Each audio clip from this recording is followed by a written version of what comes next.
50 lakh collection करेगा उसको पति पत्नी को दोनों को विदेश यात्रा गुरु महाराज के साथ मिलेगी। और जो 1 करोड़ का कलेक्शन भू वैंकुट प्रोजेक्ट के लिए करेगा उसको परिवार के साथ में विदेश यात्रा का ये हम ऑफ़र लॉन्च कर रहे हैं आज नए साल में। तो हम सभी भक्तों से निवेदन करते हैं कि कृपया गुरु महाराज के इस प्रिय प्रोजेक्ट को आप गुरु महाराज की प्रसन्नता के लिए इसमें तन मन धन से, आपने तो पिछले साल काफ़ी सहयोग किया ही है, मगर अब आप अन्य भक्तों के पास में और अन्य लोगों के पास में, अपने परिवार मित्रों के पास में जा कर के इस स्कीम को बताइए और आप 50 लाख 25 लाख 1 करोड़ का कलेक्शन कीजिए और गुरु महाराज के साथ पर्सनल संग सानिध्य प्राप्त करने का ये अवसर गुरु महाराज हमको दे रहे हैं। तो 2025 अभी 2 दिन में शुरू होने वाला है, 4 दिन में। तो ये गुरु महाराज की विशेष कृपा आशीर्वाद सौभाग्य हमको प्राप्त हो रहा है। तो इसे आप अवसर का पूरा लाभ लीजिए। हरे कृष्णा। गुरु महाराज आप कुछ कहना चाहेंगे थोड़ा सा इसके बारे में?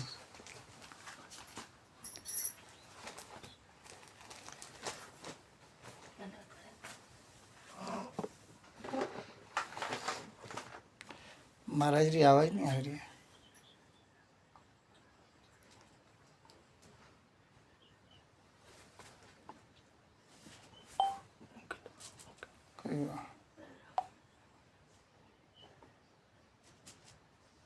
थाम लेगा जो। ओके, हरे कृष्णा। आवाज़ आ रही है पद्माली प्रभु?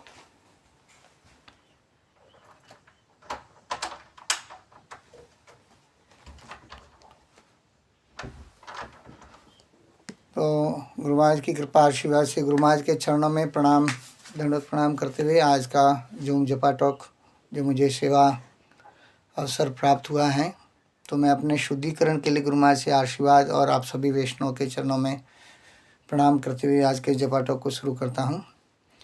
ओम अज्ञानम तिमिरांधस्य ज्ञानंजन शलाकया चक्षुरुन्मीलितं येन तस्मै श्री गुरुवे नमः।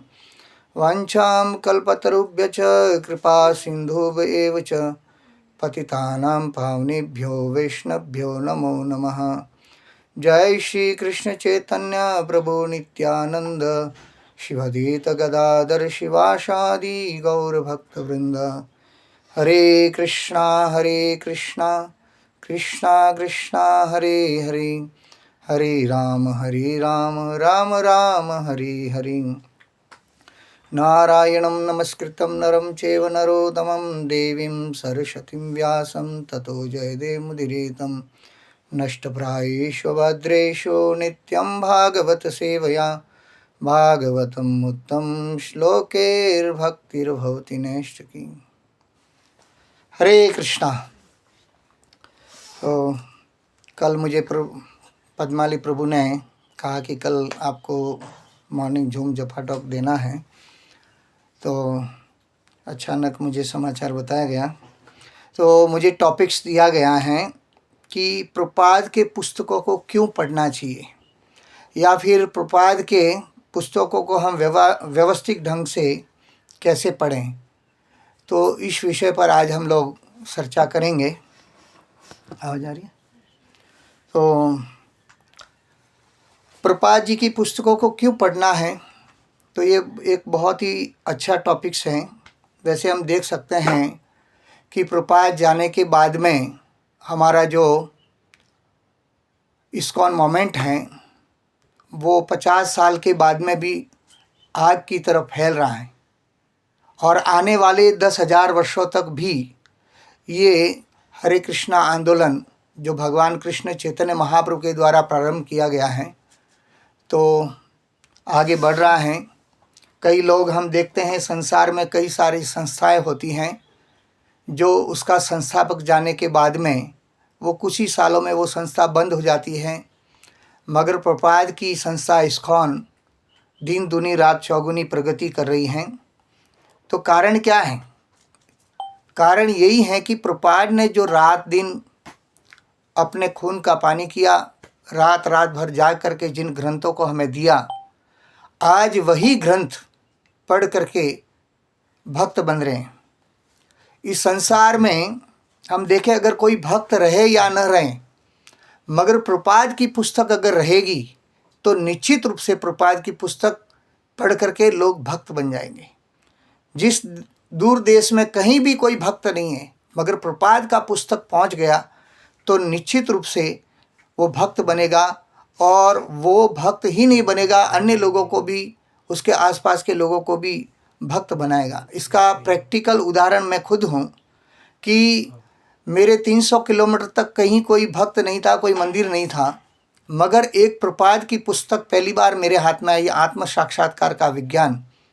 और उस पुस्तक को जब मैंने पढ़ा तो मुझे ऐसे लग रहा था कि कई जन्मों की जिज्ञासाएं, जो प्रश्न मेरे मन में थे, वो सारे प्रश्न मुझे प्रपाद उनके उत्तर दे रहे थे। तो प्रपाद के पुस्तक बहुत ही महत्वपूर्ण है। और चैतन्य चरितामृत में तो कृष्णदास कविराज गोस्वामी कहते हैं, माया मुग्ध जीवेर नहीं स्वतः कृष्ण ज्ञान, जीवेर कृपाए केला कृष्ण वेद पुराण। तो संसार में हम देख सकते हैं कि भटके हुए जीव भगवान की शरण में लाना बहुत ही कठिन है, बहुत ही मुश्किल है। और उसी के लिए भगवान ने उन भटके हुए जीवों को, जो माया मुग्ध जीव हैं, जिनको कृष्ण का ज्ञान नहीं है, ऐसे जीवों को कृष्ण का ज्ञान देने के लिए जीवेर कृपाए केला कृष्ण वेद पुराण, और उन जीवों पर कृपा करने के लिए भगवान कृष्ण ने ये वेद पुराणों की, शास्त्रों की रचना की। और उन वेद पुराण शास्त्रों को आज कलयुग की जीव जो ठीक से समझ नहीं पा रहे थे, मगर भगवान कृष्ण ने और अत्यधिक अहेतु की कृपा की, और उनके परम प्रिय शुद्ध भक्त, उनके परिकर पार्षद प्रपाद को यहाँ भेजा। और प्रपाद को भगवान कृष्ण ने कहा कि तुम पृथ्वी लोक पर जाओ और वहाँ जा कर के ग्रंथ लिखो। प्रपाद ने कहा, नहीं नहीं, मैं नहीं जा सकता, ऐसी जगह मैं नहीं जा सकता।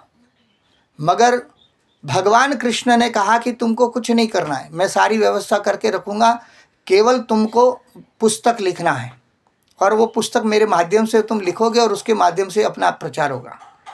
तो भगवान कृष्ण के आदेश उपदेश से प्रपाद जी आए और उन्होंने ये ग्रंथ लिखे।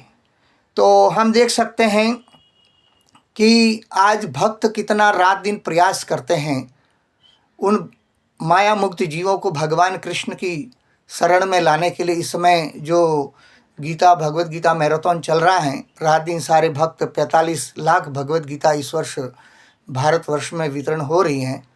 तो ये उद्देश्य क्या है? उन जीवों को भगवान की शरण में लाना।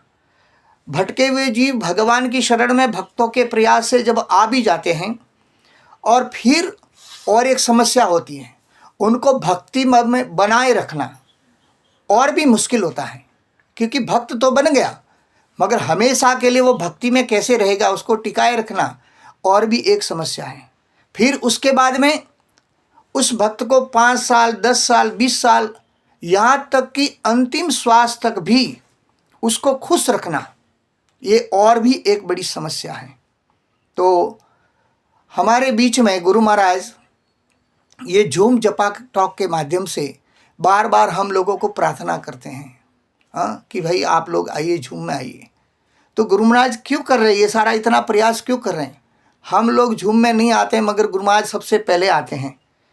तो कारण क्या है कि हम लोग भक्ति में आ गए, मगर आने वाले समय तक हम भक्ति में कैसे बने रहें, अंतिम श्वास तक भी हम भक्ति में कैसे बने रहें, उसके लिए गुरु महाराज ने ये झूम जपा टॉक शुरू किया।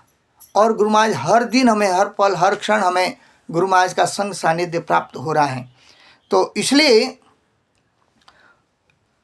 हमें उन भक्तों को बनाए रखने के लिए कितना प्रयास करना पड़ता है, मगर उन भक्तों के लिए कोई मुश्किल नहीं है जो प्रपाद के ग्रंथों को पढ़ते हैं। तो प्रपाद के ग्रंथों को जो भक्त पढ़ता है उसके लिए कोई खतरा नहीं है, वो हमेशा भक्ति में आनंद से आगे बढ़ता रहेगा। तो मुश्किल तो उन लोगों के लिए है, उन भक्तों के लिए है जो प्रपाद के ग्रंथों को पढ़ते नहीं हैं। तो प्रश्न कई मन में उठता है कि प्रपाद के पुस्तकों को कैसे पढ़ना चाहिए, किस तरीके से पढ़े जिससे कि हम सरलता से प्रपाद के ग्रंथों को पढ़ सकें। तो हम देख सकते हैं कि 5000 वर्ष के बाद में भी श्रीमद् भागवतम जो हैं आज भी नित्य नवीन है। 5000 वर्षों से इस भागवतम को, भगवत गीता को पढ़ा जा रहा है, रामायण को पढ़ा जा रहा है, मगर जितनी बार हम पढ़ते हैं वो नवीन नवीन रूप से हमको प्राप्त होती हैं। और हम अपने जीवन में उत्सव प्रिय मानवा, जीव को उत्सव अत्यंत प्रिय है और उत्सव हम अपने जीवन में हमेशा अलग अलग उत्सव मनाते रहते हैं। कभी जन्माष्टमी, कभी रामनवमी, कभी जगन्नाथ रथ यात्रा, तो कभी भागवत उत्सव, और प्रभुपाद ने हमें संडे फेस्टिवल दिया। तो ऐसे अनेक अनेक उत्सव मनाते हैं। मगर जो व्यक्ति प्रभुपाद के ग्रंथों को पढ़ता है, भागवतम को पढ़ता है, उसके जीवन में हर दिन उत्सव है। जैसे गुरु महाराज के संग सानिध्य में हम रह करके ये भागवतम पढ़ते हैं, तो उस व्यक्ति के लिए हर दिन उत्सव है, क्योंकि वो इंतजार करता है कल सुबह में मुझे गुरु महाराज के साथ 5:30 बजे जपा करना है और गुरु महाराज के साथ में जपा टॉक सुनना है। तो वो इंतजार करता है और उसके लिए हर दिन उत्सव है।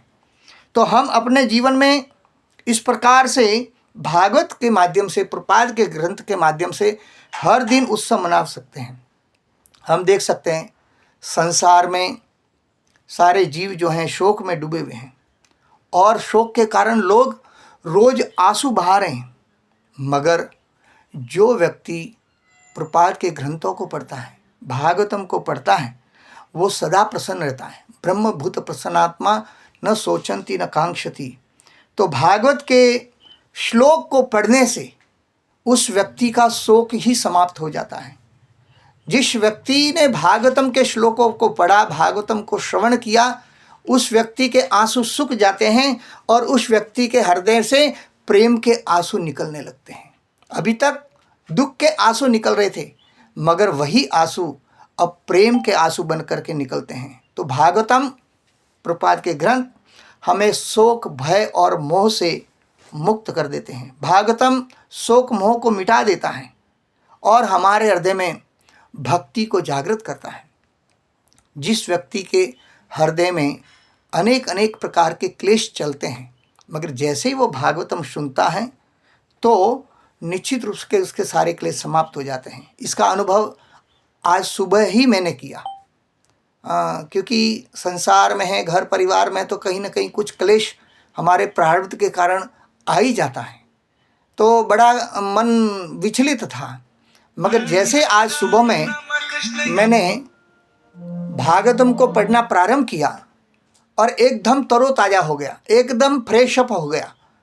तो ये आप प्रैक्टिकल करके देख सकते हैं कि जब जब भी आपके जीवन में कुछ इस प्रकार की स्थितियाँ आती हैं तो तुरंत हमें प्रभुपाद के ग्रंथों को खोल करके पढ़ना चाहिए। मैं एक बिजनेसमैन हूँ, तो बिजनेसमैन होने के कारण कई प्रकार की स्थितियाँ, विपरीत दिशाएं आती हैं। तो मैंने पिछले 25 साल से देखा कि जब भी कोई ऐसी स्थिति आई है तो मैं सारे कार्य को छोड़ करके कम से कम 2 घंटा एकांत में बैठ करके 2 घंटा 4 घंटा भागवतम को पढ़ता हूँ और एक नई ऊर्जा शक्ति हमें प्राप्त होती है। तो भागवतम पढ़ना मतलब हमें परंपरा से पढ़ना चाहिए। परंपरा से जब हम पढ़ेंगे, सुनेंगे, तो परम आनंद की प्राप्ति होगी। तो भागवत पढ़ना यानी एक प्रकार से हम एक बिल्डिंग का, आवाज़ बंद कर, तो आवाज़, भागवतम पढ़ना मतलब हम एक बिल्डिंग का बुनियाद खड़ा कर रहे हैं। जैसे एक बिल्डिंग खड़ी करते हैं तो उसकी नींव मजबूत होती हैं, तो नींव मजबूत होती है तो वो बिल्डिंग पर हम कितने भी मंजिलें बना सकते हैं। तो उसी प्रकार से हम जो प्रातःकाल गुरु महाराज के साथ में 2 घंटा जप करते हैं और फिर 2 घंटा अगर हम भागवतम पढ़ते हैं तो हमारे दिन की शुरुआत के ये जो 4 घंटे हैं, ये हमारे जीवन की, हमारे दिन की बुनियाद है। और ये 2 घंटा जप और 2 घंटा भागवतम पढ़ना, ये हमारे 24 घंटों का आधार बनता है। और ये 4 घंटे जप और भागवतम जब हम पढ़ते हैं तो हमें और एक ध्यान रखना चाहिए कि इन 4 घंटों में जो समय बिताया, वो 4 घंटे हमें पूरे दिन भगवान के साथ में हम रमण कर सकते हैं, उनके साथ आनंद ले सकते हैं, उनका संग सानिध्य हम प्राप्त कर सकते हैं, उसका अनुभव कर सकते हैं। तो मैंने तो प्रभुपाद के ग्रंथों को कैसे पढ़ना चाहिए, तो पढ़ने के लिए सबसे सरल तरीका है कि जब हम प्रभुपाद के ग्रंथों को पढ़ते हैं तो कुछ नोट्स बनाना चाहिए, और नोट्स बनाने के साथ में कुछ उसका एक, जैसे एक पैराग्राफ आपने पढ़ा, उसको एक टाइटल देना चाहिए, हाईलाइट बनाना चाहिए। हाँ, उसको एक राउंड अप बना सकते हैं, उसको एक टाइटल दे सकते हैं। और इस प्रकार से ये करते करते आपके साथ में बहुत सारे नोट्स बन जाएंगे। हाँ, और फिर कभी भी आपको कहीं प्रवचन क्लास देना है तो वो ईजी होगा। पढ़ने के बाद में दूसरे को सुनाना चाहिए, तो उससे हम और पक्के बनते हैं प्रभुपाद के ग्रंथों को। और मैंने तो प्रभुपाद के ग्रंथों को इस प्रकार से पढ़ते पढ़ते, नोट्स बनाते बनाते मेरे 4 पुस्तक कंप्लीट हो गए।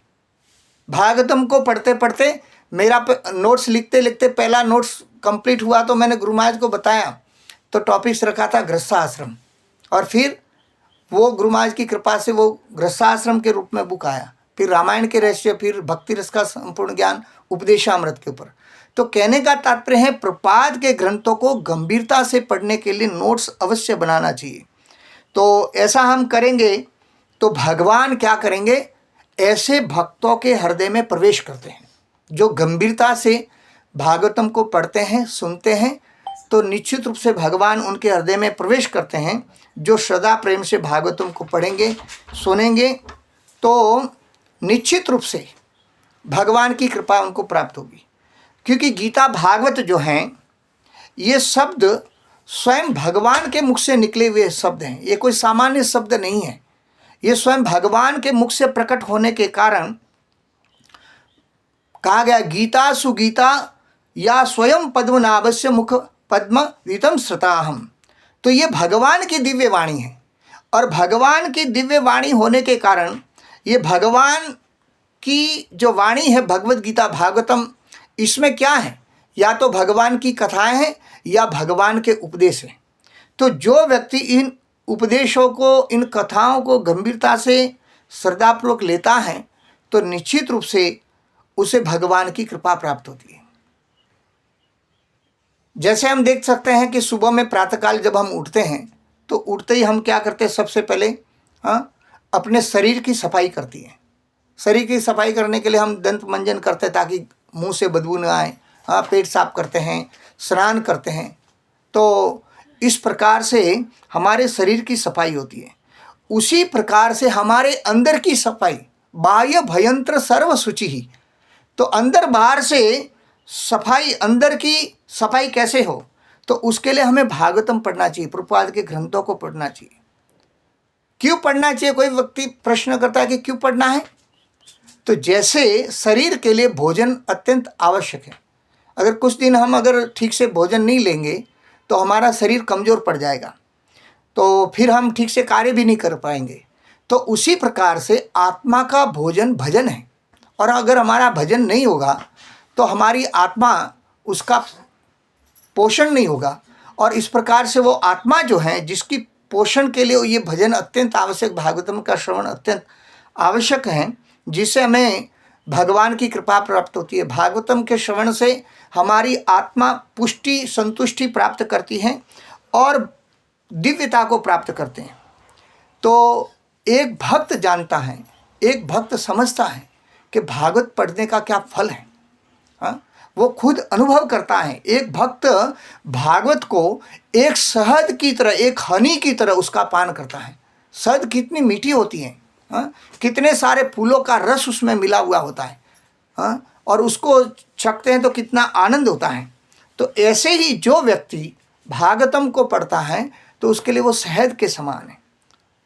और जो व्यक्ति भागवतम पढ़ेगा तो क्या होगा, नष्ट प्रायेषु भद्रेषु नित्यम भागवत सेवया भागवतम उत्तम श्लोकेर भक्तिर्भवति नैष्ठ की।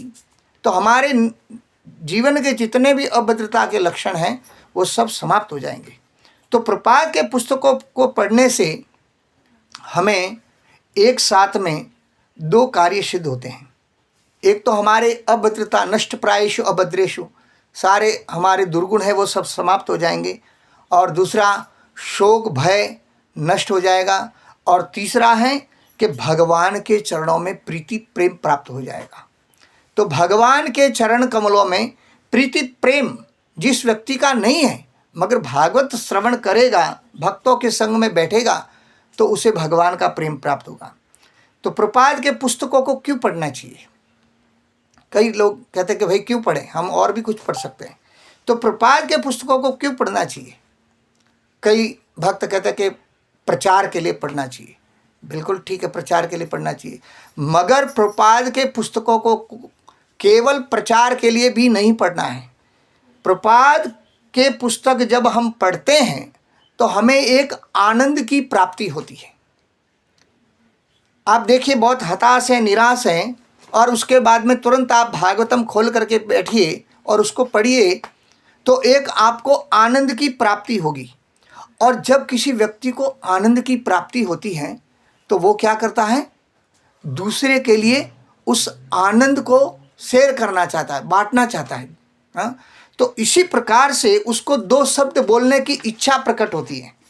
तो जैसे हम देख सकते हैं, दूध जब उबलता है, गैस चूल्हे पर अगर आप दूध को रखोगे तो धीरे धीरे दूध गर्म होता है, उबलने लगता है, और उबलने लगता है तो फिर वो बाहर आने लगता है। तो उसी प्रकार से हमारे अंदर भागवत पढ़ने से हमारा जो प्रेम है वो उमड़ने लगेगा, और वो भागवतम पढ़ने से जो प्रेम प्रकट हो रहा है वो उमड़ने लगेगा। और जब वो प्रेम उमड़ने लगता है तो फिर हम उसको और दूसरों को देना चाहते हैं। जैसे भगवान कृष्ण चैतन्य महाप्रभु शुरुआत के दिनों में श्रीवास आंगन में एकांत में हरिनाम करते थे, कीर्तन करते थे रात रात भर। मगर जब उनका प्रेम उमड़ने लगा तो फिर उन्होंने क्या किया? उस प्रेम को अन्यों को जा करके बांटा। तो उसी प्रकार से जब हम भागवतम को, प्रपाद के ग्रंथों को पढ़ेंगे तो हमारे हृदय में वो प्रेम उमड़ने लगेगा। तो फिर हम क्या करेंगे? उस आनंद को वितरण करना चाहेगा। तो ये आनंद को वितरण करना ही प्रचार है। और गुरु महाराज कहते हैं प्रचार ही सार है, नहीं तो जीवन असार है। तो इसलिए हमें भागवतम को पढ़ना चाहिए। तो भागवतम पढ़ने का मूल उद्देश्य क्या है? भागवतम पढ़ने का मूल उद्देश्य है गुरु वैष्णव आचार्यों की शरण ग्रहण करना, गुरु वैष्णव आचार्यों की सेवा करना। तो इस प्रकार से ये भागवतम पढ़ने का मूल उद्देश्य है। भागवतम को हम कैसे पढ़ें?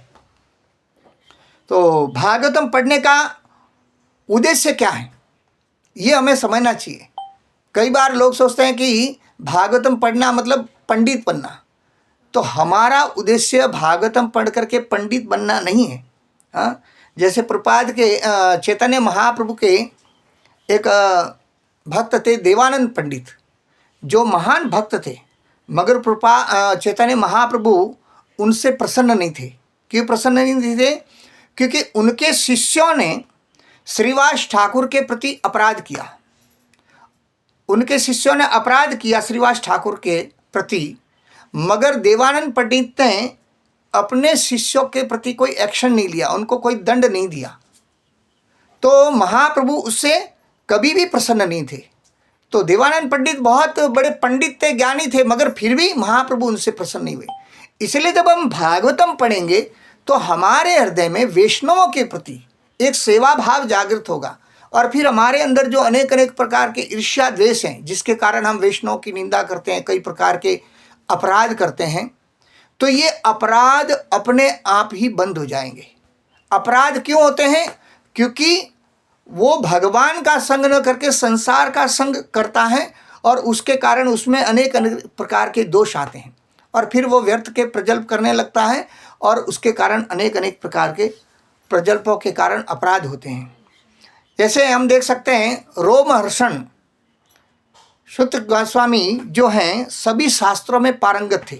आज आप कोई भी ग्रंथ को उठा करके देखिए तो उसमें आता है सुत उवाच।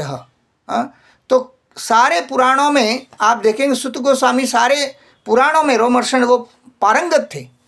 मगर जब वो भागवत कथा कर रहे थे और दाऊ जी का वहाँ पर प्रवेश हुआ, बलराम जी का प्रवेश हुआ, मगर उन्होंने क्या किया, व्यासपीठ से उठे नहीं और बलराम जी का सत्कार नहीं किया, उन्होंने उठ करके उनका सम्मान नहीं किया। परिणाम क्या हुआ, बलराम जी ने एक घास के तिनके से वहीं उनको समाप्त कर दिया।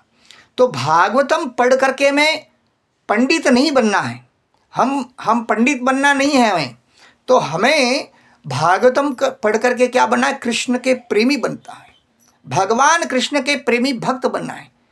इसलिए हमें प्रपाद के ग्रंथों को पढ़ना चाहिए, क्योंकि प्रपाद के पुस्तकों को पढ़ेंगे तो हमारा शुद्धिकरण होगा।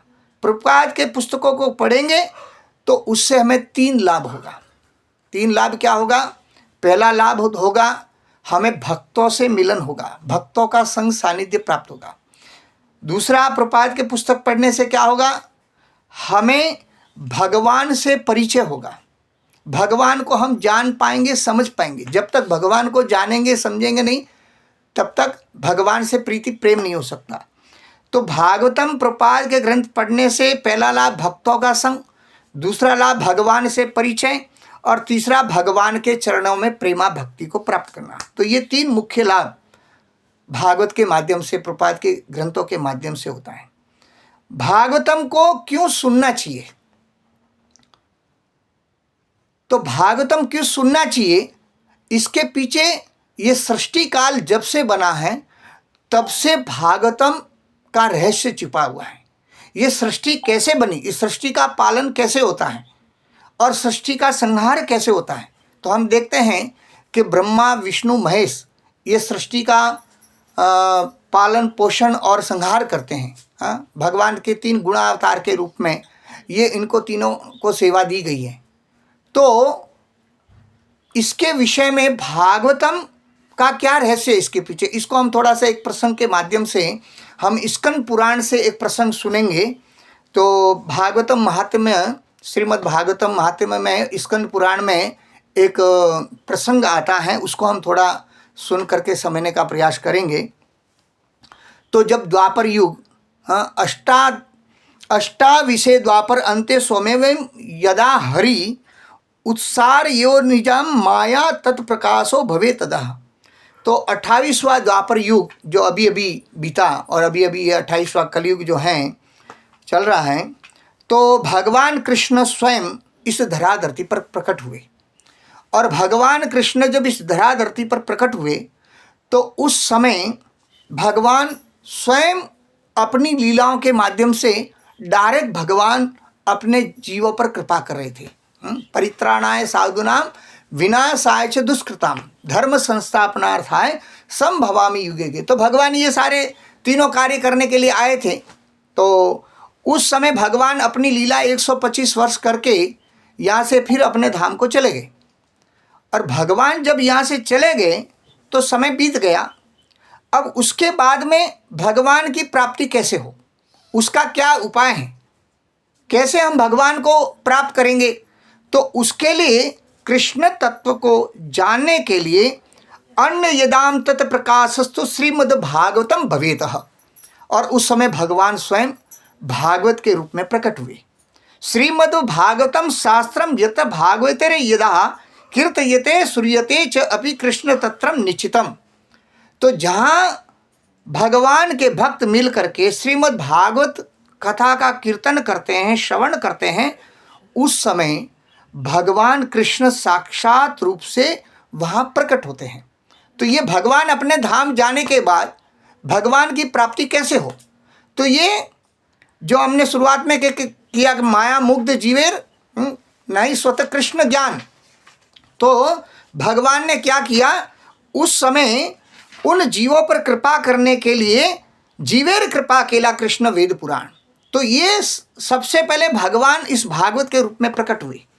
तो इस पवित्र भारतवर्ष में जो भागवतम का अगर कोई व्यक्ति, मनुष्य प्राणी मात्र 1 श्लोक पढ़ता है प्रतिदिन, आधा श्लोक भी पढ़ लेता है, तो निश्चित रूप से भगवान कृष्ण की उसको कृपा प्राप्त होगी। आधे या 1 श्लोक को भी पढ़ने से कृष्ण अपनी प्रियतमा गोपियों के साथ वहाँ विद्यमान हो जाते हैं। ये प्रमाण है, स्कंद पुराण देती हैं। तो भारते मानव जन्म प्राप्यम भागवतम न ये श्रुतम पाप अपराधिनो आत्मघात स्तु ते कृतः। जिस व्यक्ति ने भारत भूमि में जन्म लिया, भारत भूमि ले ली जन्म यार, सार्थक करी कर पर उपकार, महाप्रभु ने कहा। तो पवित्र भारतवर्ष में जिस व्यक्ति ने मनुष्य जीवन को प्राप्त किया और मनुष्य जीवन प्राप्त करके भी उसने भागवतम को अगर नहीं पढ़ा या नहीं सुना, तो मानो वो व्यक्ति अपने हाथों से अपनी खुद की हत्या कर रहा है। श्रीमद् भागवतम के 10वें स्कंद में आत्महा, तो वो अपनी आत्महत्या कर रहा है। तो इसलिए जिन बड़भागियों ने प्रतिदिन श्रीमद् भागवतम कथा का श्रवण किया है, उन्होंने अपने माता पिता और पत्नी तीनों के कुलों को उद्धार किया है। नरसिंह भगवान ने वचन दिया प्रहलाद महाराज को कि तुम्हारे पिता का ही नहीं, तुम्हारे 21 पीढ़ियों का उद्धार हो गया। और वचन देता हूँ कि आने वाले समय में जो मेरी शरण में आएगा, जो लीलाओं को सुनेगा, उसकी 21 पीढ़ियों का उद्धार हो जाएगा। तो इस प्रकार से श्रीमद् भागवतम का अध्ययन करने से, श्रवण करने से ब्राह्मणों को विद्या का प्रकाश होता है। और वो ब्राह्मण, प्रभुपाद ने भक्तों को, शूद्र को भी ब्राह्मण बना दिया। और ब्राह्मणों के माध्यम से आज पूरे विश्व में प्रभुपाद की वाणी प्रकाशित हो रही है। तो भागवतम से ब्राह्मण प्रकट होते हैं, और जो भागवतम श्रवण करते हैं वो क्षत्रिय हैं, तो उनको युद्ध में विजय प्राप्त होगी भागवत श्रवण करने से। और जो वैश्य हैं, जो सारी दुनिया हाई पैसा कर रहा है, मगर जो व्यक्ति धन की प्राप्ति करना चाहता है, तो उसके लिए क्या, विद्या प्रकाशो विप्राणाम राज्या शत्रु जयो विशाहम धनम स्वास्थ्यम स शूद्राणाम श्रीमद् भागवतम भवेत। जिसको धन की प्राप्ति करनी चाहिए, इच्छा है धन कमाने की, वो भागवतम श्रवण करने से धन स्वास्थ्यम, उसको धन की भी प्राप्ति होगा, अच्छा स्वास्थ्य लाभ भी होगा। और शूद्रों के लिए क्या है, शूद्राणाम, उसको निरोग बना रहेगा, स्वस्थ रहेगा। तो इस प्रकार से स्त्रियां या अन्य लोग भी अगर श्रीमद् भागवतम को पढ़ता है, सुनता है, कोई भी व्यक्ति अगर भागवतम को सुनता है, तो वो भगवान के प्रेम को प्राप्त करने का अधिकारी होगा। इसलिए नित्यम भागवत सेवया कहा प्रभुपाद ने, नित्यम भागवत सेवया। तो अनेक जन्मों तक साधना करते करते जब व्यक्ति पूर्ण सिद्धि को प्राप्त करता है, तब उसका फल क्या प्राप्त होता है, अनेक अनेक जन्मों में अनेक जन्म समसिद्धिम श्रीमद् भागवतम लभेतः प्रकाशो श्रीमद् भागवतम उरुद्ध जायते। तो अनेक जन्मों की सिद्धियां प्राप्त करने के बाद में फल की प्राप्ति होती है श्रीमद् भागवतम के रूप में, जो साक्षात कृष्ण हैं। तो भागवतम केवल एक पुस्तक नहीं है, वो प्रत्यक्ष कृष्ण है। इसका मैंने प्रत्यक्ष 25 साल में भागवत कथा, गुरु महाराज के आदेश से मैं भागवत कथा कर रहा हूँ। ऐसे ऐसे जगह पर मैंने भागवत कथा की है, जहाँ कोई प्रचार नहीं, कुछ नहीं, कोई व्यवस्था नहीं, कुछ नहीं। और हम जाकर के गांव के बीच में एक चबूतरे पर बैठ जाते हैं और तुरंत ही हम कीर्तन करना शुरू करते हैं। देखते देखते सारा गांव इकट्ठा हो जाता है और पूरा गांव ही भागवत का आनंद लेता है। और ऐसा मैंने राजस्थान में 251 गाँवों में प्रोग्राम किया, सुबह में एक गांव, शाम में एक गांव। तो इस प्रकार से हर दिन हम अलग अलग गांवों में जाकर के प्रकाश भगवान का ये कृपा मिलता है। तो ये इससे प्रत्यक्ष प्रमाण मिलता है कि कर्षति इति कृष्ण। जो कृष्ण मतलब क्या है, जो सबको आकर्षित करें। और जहाँ भागवत की कथा होती है, ऐसे ऐसे गांवों में मैंने कथा की जहाँ 5-5, 10-10 हज़ार लोग गुरु महाराज की कृपा से आते हैं। तो ये भागवतम जो है वो स्वयं कृष्ण है। तो अनेक जन्मों की सिद्धियों के बाद में हमें ये भागवतम प्राप्त होती है। तो इसलिए हमें हर दिन भागवतम को पढ़ना चाहिए। तो अभी ये प्रसंग यहाँ हमने जो शुरू किया उसको आगे बढ़ाते हुए हम आगे बढ़ते हैं। तो ये उद्धव जी प्रसंग सुना रहे हैं। किसको सुना रहे हैं? परीक्षित महाराज को। भगवान कृष्ण जब अपने धाम चले गए थे और उस समय भगवान कृष्ण की जो रानियां थी वो बड़ी दुखी थी। और उस समय परीक्षित महाराज ने श्रीमद् भागवत कथा का आयोजन किया था। और उस भागवत कथा के आयोजन से हाँ, ये भगवान की जो सारी रानियाँ हैं, पटरानियाँ हैं, ये भगवत धाम चली गई थी। तो उद्धव जी कहते हैं कि राजा परीक्षित, मैं तुमको एक वो उपाख्यान सुनाने जा रहा हूँ जिसको सुनने से तुम्हारे हृदय में वो कृष्ण का प्रेम प्राप्त होगा। तो ये आख्यान मुझे मेरे गुरुदेव बृहस्पति ने सुनाया था। तो बृहस्पति ने जो आख्यान मुझे सुनाया, आख्यानम च तेनाक्ताम विष्णुरात निबोधम ताम ज्ञायते संप्रदायो यत्र भागवतो श्रुते। तो ये भागवतम की जो व्याख्या है वो मुझे मेरे गुरुदेव अपने गुरु बृहस्पति ने सुनाई थी। तो उद्धव जी कहते हैं वही मैं सुनाने जा रहा हूँ। तो उद्धव जी कहते हैं कि बृहस्पति जी ने मुझे कहा कि अपनी माया से पुरुष रूप धारण करने वाले भगवान कृष्ण जब सृष्टि के लिए संकल्प किया, भगवान के मन में सृष्टि निर्माण करने का विचार आया, तो भगवान कृष्ण ने इस संकल्प को पूर्ण करने के लिए उनके दिव्य विग्रह से 3 पुरुष प्रकट किए। और ये 3 पुरुष कौन है? भगवान के गुणावतार। और ये ब्रह्मा, विष्णु और महेश। तो ब्रह्मा, विष्णु, शिव च अपि रजस तमो गुण। तो 3 गुणों में ये प्रकट हुए।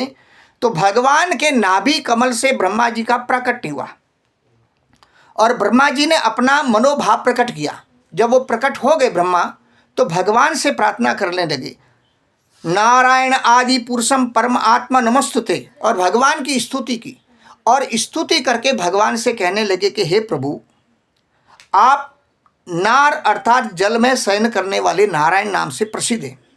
आप सबके आदि कारण हैं। गोविंदम आदि पुरुषम तमहम भजामि। ठीक है।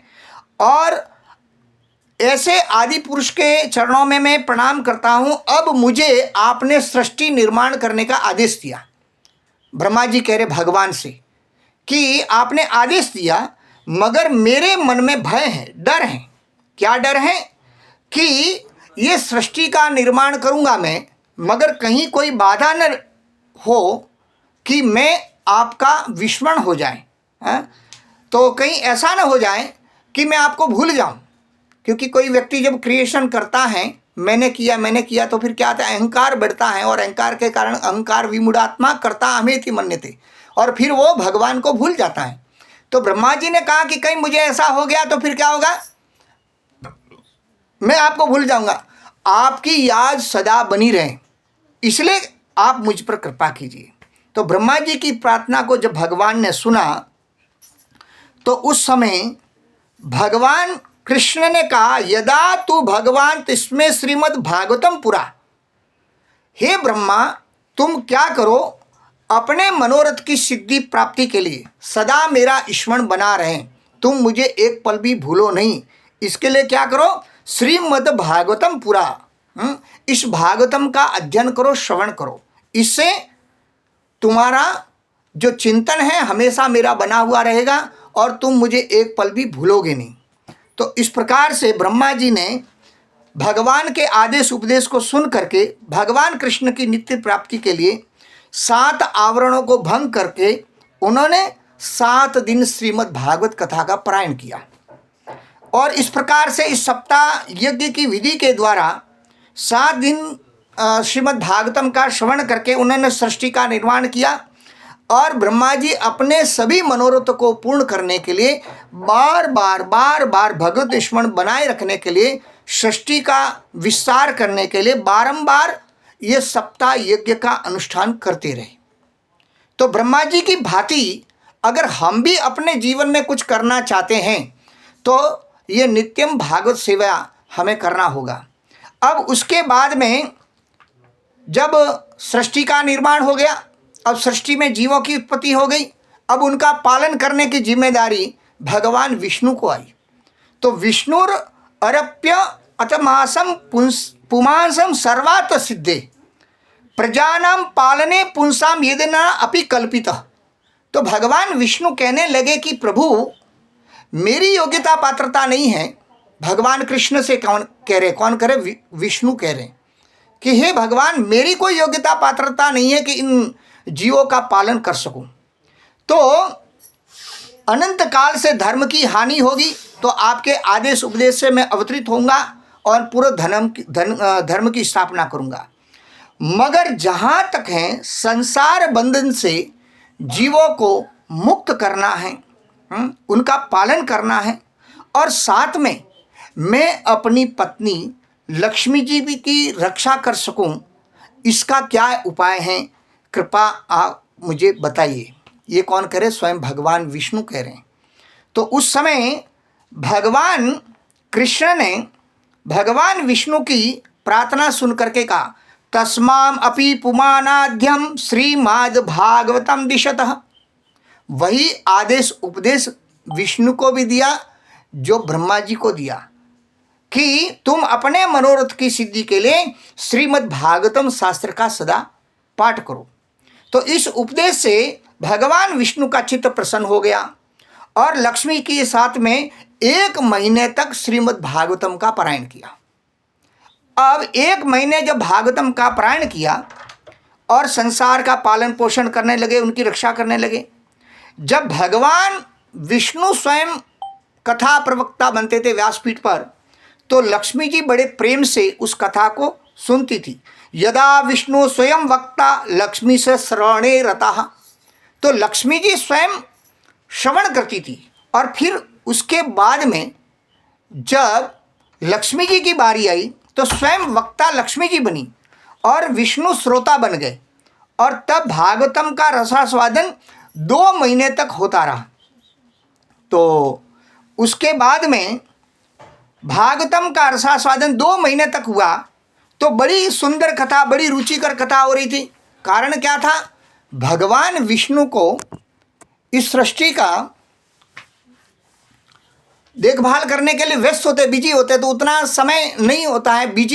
बिजनेसमैन होता है तो बिजी होता है, तो भगवान का भी एक बिजनेस है, सृष्टि का पालन करना, उनका देखभाल करना। तो अनेक झंझट होते हैं, मगर लक्ष्मी जी को कोई झंझट नहीं था, इसलिए हृदय से निश्चिंत तो होकर के वो भागवत कथा का रसास्वादन और अधिक आनंद से करवा रही थी। तो इस प्रकार से भगवान पहले से इस भागवत कथा का श्रवण करने से वो बड़े आनंद में सारे जीवों की इच्छाओं को पूर्ण करने लगे, पालन करने लगे। अब आया शिव जी का नंबर। शिव जी को जब ये लगा कि भगवान ने मुझे संहार करने की ड्यूटी दी है, संहार मतलब सारे सृष्टि को नाश करना है। आप सोचिए, एक जीव को भी अगर मारना है तो हमें कितना विचार करना पड़ता है। मगर जब हम देख सकते हैं कि भगवान ये कार्य जब शिवजी को दिए, तो शिवजी ने प्रार्थना की, रुद्र उवाच नित्य नैमितिके चैव संहारे प्राकृते तथा शक्त्यो मम विद्यन्ते देव देव मम प्रभो। हे भगवान कृष्ण, आपने मुझे प्राकृत संहार की शक्तियाँ का ये कार्य दिया है, मगर आत्यंतिक संहार की शक्ति बिल्कुल भी मुझ में नहीं है। हाँ, ये बड़े दुख की बात है। इस कमी की पूर्ति के लिए मैं आपसे प्रार्थना करता हूँ। हाँ, मुझे आदेश उपदेश कीजिए कि इस कार्य को मैं कैसे कर सकता हूँ। तो गुरु बृहस्पति जी कहते हैं कि हे उद्धव, रुद्र की शिव जी की प्रार्थना को सुन करके भगवान कृष्ण ने श्रीमद् भागवतम का उपदेश दिया, और सदाशिव ने 1 वर्ष तक श्रीमद् भागवतम का पारायण किया। और 1 वर्ष तक क्यों किया? क्योंकि शिव जी तमोगुण के देवता हैं, और तमोगुण में पड़ा हुआ व्यक्ति होता है तो उसको और अधिक श्रवण करना चाहिए और अधिक सुनना चाहिए। ये शिव जी हमें समझाते हैं। शिव जी तो साक्षात भगवान का ही बदला हुआ दूसरा रूप है, वो परम वैष्णव हैं, मगर वो हमें अपने आचरण से सिखाते हैं कि जो व्यक्ति तमोगुण में है तो उसे अधिक श्रवण करना चाहिए। और इस प्रकार से शिव जी ने 1 वर्ष तक भागवतम कथा पार्वती जी को सुनाई, और फिर पार्वती जी का नंबर आया तो पार्वती जी ने 2 वर्ष तक श्रीमद् भागवतम कथा श्रवण कराया है। तो इस प्रकार से हम देख सकते हैं कि इस सृष्टि काल में जो भी कार्यकलाप हो रहा है उसके पीछे ये भागवत मूल है। तो इसलिए हमें प्रपाद के ग्रंथों को पढ़ना चाहिए। तो श्रीमद् भागवतम के संबंध में ये जो व्याख्यान गुरु बृहस्पति ने अपने शिष्य उद्धव जी को सुनाया था, वो प्रसंग इस प्रसंग को सुन करके उद्धव जी बड़े प्रसन्न हुए। फिर उद्धव जी अपने स्वयं का अनुभव बताते हैं कि वो भगवान के प्रिय परिकर कैसे बने। उद्धव जी कहते हैं कि मैंने 1 मास तक श्रीमद् भागवतम कथा का श्रवण किया। इस भागवतम को 1 महीने तक रसास्वादन करने से मैं भगवान कृष्ण का प्रिय सखा बन सका। हाँ, और उसके पश्चात भगवान ने मुझे क्या किया, ब्रज में भेजा। किसके लिए? ब्रज की गोपियों को संदेश देने के लिए। ये सेवा मुझे दी। इस प्रकार से मैं भगवान का प्रिय बन गया। गोपियों को जब कृष्ण के विरह में जब वो इस प्रकार से दुखी थी, तो उनके विरह को दूर करने के लिए मैंने क्या किया, भगवान कृष्ण की कथा को सुनाया। और भगवान कृष्ण के संदेश को सुनाने के कारण उन सारी गोपियों का जो दुख था वो सारा समाप्त हो गया। तो इससे हम देख सकते हैं कि संसार में किसी भी प्रकार की स्थिति है, उससे बाहर निकलना है तो हमें भागवतम पढ़ना चाहिए, प्रभुपाद के ग्रंथों को पढ़ना चाहिए। ठीक है, हरे कृष्णा। बहुत बहुत धन्यवाद पद्माली प्रभु। हरे कृष्णा। तो हम आज यहीं रुकते हैं, फिर कभी सेवा का अवसर मिलेगा तो हम आगे चर्चा करेंगे।